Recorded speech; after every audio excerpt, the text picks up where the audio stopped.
Je me rappelle encore de la première fois où j'ai gagné de l'argent par mes propres moyens dans ma vie. Vous savez, quand on est petit, c'est les parents qui prennent soin de vous. Vous n'avez pas vraiment l'ambition de gagner vraiment de l'argent quand les parents sont là. Mais il m'est arrivé un moment de manière complètement infortuite, de manière fortuite ou infortuite, je ne sais pas, de gagner réellement, de gagner de l'argent par mes propres moyens. Je pense que je devais être en classe de seconde.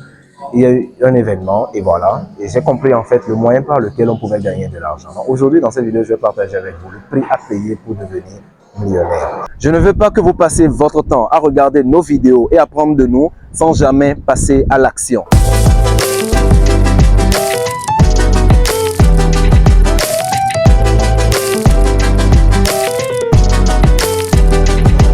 Donc j'étais en seconde et il y a eu un moment, je revenais d'un travail de groupe, je pense, comme ça, et puis je rentrais à la maison.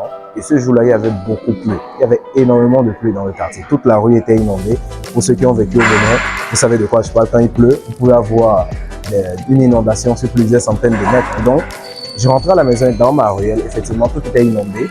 Et en avançant, j'ai vu devant un vieux. Et ce vieux-là était en train de tirer une charrette chargée de pneus. Donc, chez nous, il y a les Nigérians qui font du business de pneus. Donc, ils importent les pneus qu'ils entassent et qu'ils revendent. Donc, il y avait un vieux qui tirait les pneus et ça faisait quand même une charge assez lourde pour lui de tirer les pneus au niveau de la charrette dans l'eau jusqu'à l'autre extrémité de la voie. Et à un certain moment donné, je le regardais, il avançait dans l'eau, il tirait la charrette, mais à un moment donné, il était coincé. Il est coincé, je dis ok, il est coincé alors. Et je me suis dit, comment est-ce que je pourrais faire pour l'aider? Donc j'ai avancé, j'ai plié mon pantalon, j'ai avancé dans l'eau et j'ai commencé à l'aider à pousser la charrette. Jusqu'à ce que nous sommes sortis de l'eau. Et quand nous sommes sortis de l'eau, il était tellement ému et il a demandé de l'aider à pousser la charrette jusqu'à ce que nous atteignions le magasin où il devait poser les pneus. Et effectivement, je l'ai aidé. Donc, j'ai laissé mes programmes, je l'ai aidé à pousser la charrette jusqu'à ce qu'on atteigne le magasin. Et quand on a atteint le magasin, il était tellement ému, tellement satisfait qu'il a demandé aux alentours, aux gens de lui passer une certaine somme et il m'a remis. Tenez-vous bien tranquille, il m'a remis 200 francs. 200 francs, il m'a remis 200 francs. Chez nous, bien sûr, dans le temps, 200 francs, on pouvait avoir un gros bol de riz avec du poisson. Et il m'a remis 200 francs. J'ai regardé l'argent, j'avais envie de refuser parce que nos parents nous avaient tout le temps enseigné que quand un inconnu vous donne de l'argent, il faut refuser. Mais je me suis rendu compte que c'est quelque chose qu'il a voulu me donner, qu'il a tenu d'ailleurs à ce que je prenne parce que je lui ai rendu un service. Donc j'ai pris l'argent, je suis rentré chez moi. Je regardais l'argent comme ça, je me suis dit waouh, c'est la première fois que je gagne de l'argent par mes propres moyens. C'est la première fois que je reçois de l'argent qui ne vient pas de mes parents ou bien d'une tante ou bien d'une cousine, de quelqu'un de la famille. C'était la toute première fois. Et je me suis juste rendu compte que pour gagner cet argent, j'ai dû rendre service. J'ai dû donner quelque chose en échange. Le vieux, il était là. Il ne m'avait rien demandé. Je me suis juste porté volontaire pour l'aider, pour l'assister, pour l'aider à sortir d'une difficulté, pour l'aider à résoudre un problème. C'est par ce moyen-là que volontairement, il m'a donné de l'argent, sans pour autant que je ne lui demande quoi que ce soit. Si j'avais peut-être la mentalité du business à cette époque, j'aurais pu ouvrir un business dans le transport de pneus. J'aurais pu peut-être mettre en place un système pour transporter le pneu, surtout dans un environnement où il y avait beaucoup d'inondations, où d'ailleurs le transport par les charrettes était complètement difficile. J'aurais pu ouvrir un business dans ce sens, mais par la suite, j'ai juste compris que pour gagner de l'argent, il faut donner quelque chose en échange. Il faut rendre service.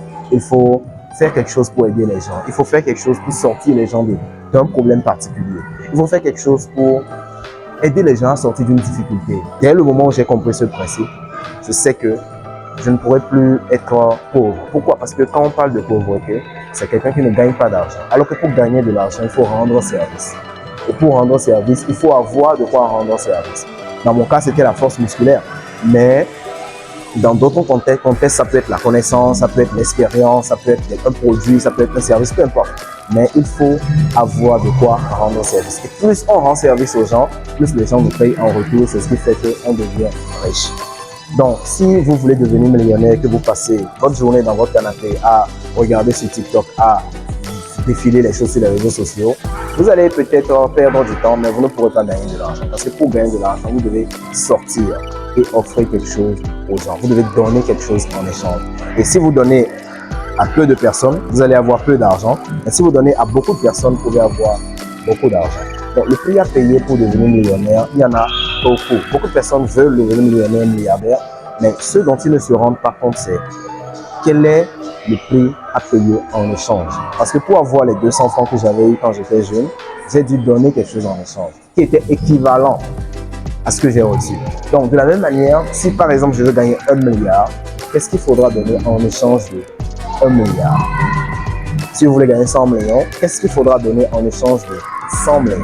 Donc, plus vos ambitions sont grandes, plus le prix à payer sera grand. Beaucoup de personnes veulent avoir de grandes choses, mais ils n'arrivent pas à estimer quel est le prix qu'il faudra payer en échange de cette grande chose.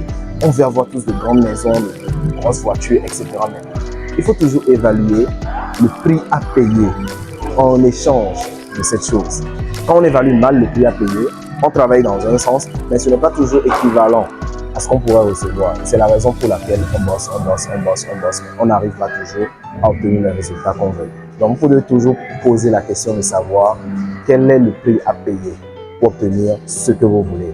Si vous voulez obtenir quelque chose de grand, vous devez donner quelque chose de grand en échange. Et je dis souvent qu'il faut plus de courage que de compétences pour devenir riche. Effectivement, parce que les compétences, on peut l'avoir, mais le courage d'affronter ses peurs, le courage d'affronter l'inconnu, le courage de faire quelque chose qui est complètement interdit, le courage de nager à contre-courant, de s'en foutre de l'opinion des gens, le courage de pouvoir foncer vers ses objectifs malgré les résistances qu'on peut rencontrer.